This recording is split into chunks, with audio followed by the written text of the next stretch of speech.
بسم الله الرحمن الرحیم.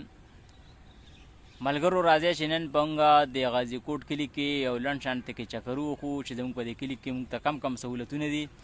سهولتونه داسې ډېر دي، او بس خاص داسې یو څو ویډیوګانې مې کړي چې مثال دا موږ سره په غازی کوټ کلی کې میلاویږي ډېره په اسانتیا باندې.